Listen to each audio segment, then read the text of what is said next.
Assalamu alaikum dear students. I welcome all of you once again to my lecture and to my YouTube channel Clear Chemistry Concepts with Ishfaq Hamid. Today I am going to start the second chapter of 11th class chemistry, structure of atom. And before going to the structure of atom, I will let you first know where this concept came from, that the structure of atom should be revealed. तो इस पे जो बहुत सारा काम है structure of atom को reveal करने के लिए, बहुत सारा काम जैसे जे थॉमसन ने किया था, बोहर ने किया था, नील्स बोहर ने, या अर्नेस्ट रदरफोर्ड ने किया था, चैडविक ने किया था, गोल्डस्टाइन ने किया था.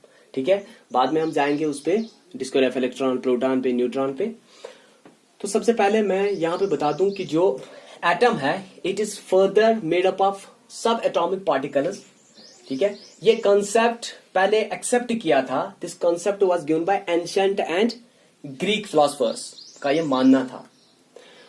और इसी कंसेप्ट को इन 1803 और 1803 से लेकर 1808 तक पुट फॉरवर्ड किया डाल्टन ने in the form of famous theory which is known as Dalton's atomic theory. और डाल्टन्स एटॉमिक थ्योरी के बहुत सारे पोस्टुलेट्स है. हमने जो यूनिट नंबर 1 था उसमें हमने पढ़ा. मैं बहुत सारे पोस्टुलेट्स नहीं पढ़ूंगा, ठीक है, हमें उसकी जरूरत नहीं है. यहाँ पे मैं खाली 2 पोस्टुलेट्स की जिक्र यहाँ पे करूंगा कि डाल्टन ने बोला था एक पोस्टुलेट में कि atoms of the same element are alike in every respect. वो एक जैसे होते हैं हर एक हिसाब से. जैसे उनकी जो डेंसिटी होगी सेम होगी, फिजिकल प्रॉपर्टीज सेम होगी, केमिकल प्रॉपर्टीज सेम होगी, उनकी शेप सेम होगी, उनकी साइज सेम होगी. ठीक है. और दूसरा पोस्टुलेट एटम का, ये डाल्टन का था, उसने बोला था कि atoms of different elements are different in all respects. जैसे उनका साइज डिफरेंट होगा, डिफरेंट एलिमेंट्स के जो एटम्स होंगे उनका साइज डिफरेंट होगा, उनकी फिजिकल प्रॉपर्टीज डिफरेंट होंगी, उनकी केमिकल प्रॉपर्टीज डिफरेंट होंगी, उनकी डेंसिटी डिफरेंट होगी, उनकी शेप डिफरेंट होगी. ठीक है. और जो डाल्टन ने अपने एक पोस्टुलेट में बोला था कि एटम जो है it is the smallest particle of matter which is indivisible. उसने बोला था ये इंडिविजिबल है, इसको हम फर्दर डिवाइड नहीं कर सकते. इट इज इंडिस्ट्रक्टिबल, इसको हम डिस्ट्रॉय नहीं कर सकते. एंड इट्स माइन्यूट, ये बहुत छोटा है. और ये एटम वर्ड लाया कहां से था? ये ग्रीक वर्ड है एटमॉस, जिसका मतलब इंडिविजिबल है. वहां से लिया था हमने एटम वर्ड, डाल्टन ने लिया. ठीक है. और इसके बाद बहुत सारे क्वेश्चन अराइज हुए. जैसे एक क्वेश्चन ये भी था कि जो एलिमेंट्स है वो हमारे जो एलिमेंट्स उस वक्त तक डिस्कवर हुए थे वो डिफरेंट केमिकल एक्टिविटी क्यों दिखाते हैं, वो डिफरेंट केमिकल रिएक्शंस क्यों दिखाते हैं. और दूसरा क्वेश्चन ये था कि उनका एटॉमिक मास डिफरेंट क्यों होता है. जो उस दौर तक एलिमेंट जितने डिस्कवर हुए थे उन एलिमेंट्स का एटॉमिक मास डिफरेंट क्यों है, ऐसा भी क्वेश्चन था. ठीक है. और ये 19th सेंचुरी जो है उससे 19th सेंचुरी जो बिगिनिंग है और middle of the 19th century तक ये बातें चली थी. लेकिन at the end of the 19th century बहुत ज्यादा एक्सपेरिमेंट्स किए गए विद इलेक्ट्रिसिटी के साथ. और डेवी एक साइंटिस्ट है, 1807 से लेकर 1808 तक उसने 5 एलिमेंट्स को आइसोलेट किया फ्रॉम ए कंपाउंड. ठीक है. और उस कंपाउंड में कौन कौन से एलिमेंट्स थे? पोटेशियम, सोडियम, कैल्शियम, सिट्रोनियम और बेरियम. उसने 5 एलिमेंट्स को एक कंपाउंड से आइसोलेट किया. तो इसने बोला कि डेवी का बोलना था कि जब ये एलिमेंट जो है जब ये आइसोलेट किए गए, जब उसने ये आइसोलेट किए तो इन दोनों के बीच में जो नेचर ऑफ फोर्स था इट वाज इलेक्ट्रिकल. ठीक है. और there were the electrical attractions between this elements in a compound.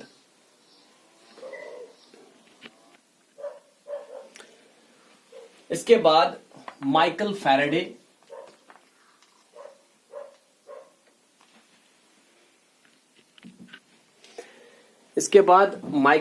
आया इन 1833 में. तो उसने एक्सपेरिमेंट्स किए विद इलेक्ट्रिसिटी के साथ. उसने हमें बता दी relationship between matter and electricity. उसने बोला कि जब भी हम इलेक्ट्रिसिटी को पास करते हैं थ्रू एन इलेक्ट्रोलाइट या इलेक्ट्रोलाइटिक सॉल्यूशन तो जो there occurs the chemical change, वहां पे केमिकल चेंज हो जाती है।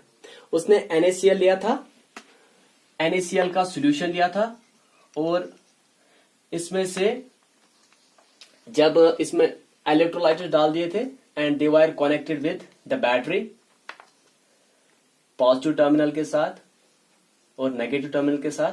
पॉजिटिव टर्मिनल के साथ जो जुड़ा था उसे हम एनोड कहते हैं, और जो नेगेटिव टर्मिनल के साथ जुड़ा था उसे कैथोड कहते हैं।